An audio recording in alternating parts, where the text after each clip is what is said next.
Gurekin daude eta holtzara aurreratu daitezela mesedez, Xabier Paiak bertsolari eta kulturgile polifazetikoa. Musikalanetan egiten den Xabier Aburruzaga trikitilaria. Bideokliparen egilea den hirugarren Xabier dugu hau, Xabier Fernandez. Eta azkenik koreografia lanetan egon diren ikasle eta ikasle horien izenean Aize Ormaetxea. Eta niri zehazki letra egitea egokituko zitzaidala. Zuek esan duzuen moduan, nik ja bidean oraindik neukan duela 17 urteko kantua etortzen zitzaidan burura. Ordukoa ederra iruditu zitzaidalako, etxean ere modu berezian bizi izan genuelako Fredi izan zelako letragilea, eta niretzat erronka batzen jadanik, zan esatea, hori oso ona zen, eta hori baino hobea egitea ez da erraza izango. Eta gero leloa, zuek parte hartuko zenuten, seguruenik, eta prozesu horretan kalakalata. Kalakalata. Tantriko, mantriko, magiko, sorginkeri puntu bat.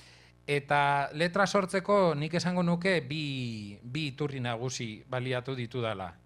Bat, ikastolen gandik zer jaso dudan, ni ikastola kumea naiz eta ikastola kidea naiz gaur egun ere. Eta ikastolek asko eman didate, bere garaian esan nuen, gure amak euskaraz ez daki, eta agian gure ama euskalduna ikastola bera izan zela bai, ni San Nikolasen hasi nintzen, eta gero Anderdeunan jarraitu nuen, eta gaur egun Urretxindorran nabil.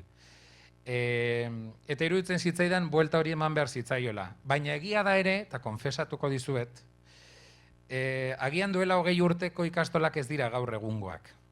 Eta horrekin arduratuta nagoelako ere hartu nuen konpromiso hori. Iruditzen zitzaidalako ikastolek ibilbide handia egin dutela, baina ezin dugula ahaztu ikasle horiekin egin den lan ederra gurasoek ere egin behar dutela eta hezkuntza komunitateko kide guztiok ere. Eta ikastolak dira askorentzat proiektu utopiko bat, bestelako bat, kontrako korrontean aurrera egiten jakin dutenak, zubirik ez dagoen ibaian zeharkatzen, putzu batean zeudenean putzu horretatik ateratzen, eta proiektu berezi bat euskararen alde, Euskal Herriaren alde, eta bestelako errealitate baten alde aparteko aleginean egunero dabiltzan irakasle, guraso, kooperatibakide, ikasle, langile eta beste askoren alegina. Hori guztia saiatu naiz letran islatzen. Bueno, bai Afrikako erritmoekin edo bai Latin musiceko zerakin, bai akalakalata guretzean, eta horrekin ja topatu genuen bidea, leloa nolabait, eta gero errepikapenak erabili ditugu Quebeceko musikan eta egiten dan bezala.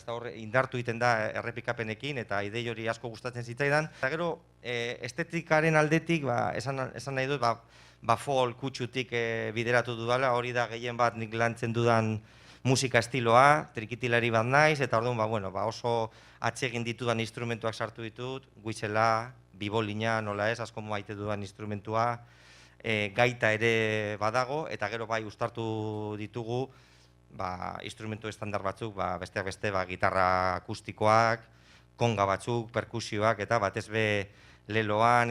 Grabaketa bi estudiotan burutu da, alde batetik estudio txiker batean, Samudion daukadan estudio txiki batean egin ditugu instrumentu gehienen grabaketak, eta gero ja Urdulizko Tiopeten estudiotan grabaketa potoloa egin genuen, eta hor bai, Itziarri Tuño, Ioldi Beristain, Maitane Salvador, eta Aiora Renteriaren kolaborazio itzelak, eta gehi ikastolako umeak, eta hori bai, hori gaur aipatu nahi nuen, benetan zenolako maila euki duten, ez? Alde batetik, azteko jarrera, ez? Josu, gogoratuko duzu, ez? Nola goizetik abiatu ginen estudiora, eta gaueko 9 arte gelditu barik ibili ginen, ez? Ahotsak grabatzen, tarteka ere bideoak egiten, ez? Materiala izateko. Egun oso luzea izan zen, baina aldi berean oso polita. Eskerrak eman bi ikastoletako langilei, irakasleei, ikaslei, ze benetan lan bikaina egin duzue, parte hartze ederra izan da, harrera bueno, izugarria. Nik uste du jendea kala-kalata amaitu duela, konpromisoa erakusten elkarlanari begira ekarpena eginez, eta hori islatu nahi genuen, ezta? Jendeak, irakasleek, langileak, ikasleek, beraiek, gu guztiok ikastolekiko daukagun konpromiso hori. Eskertu nahiko nieke, bideo hontan parte hartu duten guztiei. Eta baita ere, bideoklipan agertzen ez direnei, mila esker.